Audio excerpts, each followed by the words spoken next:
Edith, bonjour. Vous êtes guide-interprète à l'Office de tourisme de Bourg-en-Bresse Agglomération. Merci de nous recevoir. Nous sommes ici dans l'enceinte de l'Hôtel-Dieu, dans une apothicairerie. Alors, derrière ce nom savant, qu'est-ce qui se cache? Qu'est-ce que c'est une apothicairerie? Est-ce que vous pouvez nous expliquer un petit peu? Alors, apothicairerie, c'est un mot ancien qui nous vient du grec et qui signifie au départ une simple boutique qui, petit à petit, se spécialise pour celui qui vend les herbes, les plantes médicinales. Donc, on est en fait chez le pharmacien de l'époque. Donc, en fait, on est dans une ancienne pharmacie. Exactement, pharmacie hospitalière, donc qui appartenait à l'hôpital, l'Hôtel-Dieu, qui a été construit à la fin du XVIIIe siècle.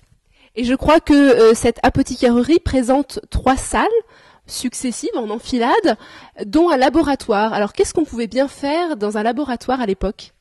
Alors aujourd'hui, avoir un laboratoire dans une apothicairerie, ça semble évident. Malheureusement, il y en a maintenant de très rares à découvrir. La chance que nous avons à Bourg-en-Bresse, c'est d'avoir ce laboratoire conservé en l'état, c'est-à-dire la pièce de préparation, la pièce où on va élaborer tous les médicaments. Les plantes vont être transformées, mais il n'y a pas que les plantes, il y a aussi les minéraux et les animaux. Donc on va faire des médicaments dans ce laboratoire. Et pour faire ces médicaments, eh bien, on avait besoin de livres. Je sais qu'il y a une belle bibliothèque dans l'officine. Qu'est-ce qu'on peut trouver dans cette bibliothèque, par exemple? Alors dans l'arrière-boutique, effectivement, et on a une bibliothèque avec les livres de recettes qui permettaient à l'époque aux officiantes, c'est-à-dire aux religieuses, de pouvoir transformer les matières premières et de pouvoir réaliser les différents remèdes. Donc le plus ancien de nos livres date du XVIIe siècle. Et alors, dans cette belle salle de vente, dans cette officine, on trouve énormément de pots, de contenants. Est-ce que vous pouvez nous en décrire quelques-uns ? Alors, il y a en fait au total plus de 1000 contenants, dont la plupart ont toujours leur contenu. C'est ça qui est assez exceptionnel. Certains sont très grands, comme les pots de montre ou les pots de monstre, comme on dit.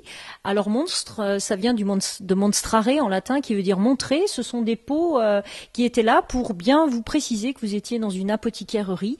Mais ce sont pas forcément ceux qui recèlent les plus beaux secrets des apothicaires. Mais quand on ouvre un pot, bien souvent, ou une boîte d'ailleurs, on trouve à l'intérieur toujours le contenu. Alors ça peut être des plantes, ça peut être des onguents, ça peut être des liquides, ça peut être des miels, ça peut être beaucoup de choses, mais tout est pratiquement préservé à 80%. D'accord, donc beaucoup de choses à découvrir. Et alors, pour les enfants, j'ai entendu parler d'un petit fifrelin. Est-ce qu'on peut, par exemple, avec des enfants, découvrir l'apothicairerie de Bourg-en-Bresse ? Tout à fait. Alors avec les enfants, c'est rendez-vous avec Harry Potter. On se retrouve dans les secrets d'apothicaire et les enfants s'immiscent donc dans ces mystères d'autrefois et on va découvrir eh bien comment on soignait les gens, comment on soulageait les gens à travers les plantes, à travers les différents remèdes. Alors on utilise par exemple la réglisse qui est une référence pour les enfants, mais ça a bien d'autres vertus que de faire plaisir au palais des pitchous.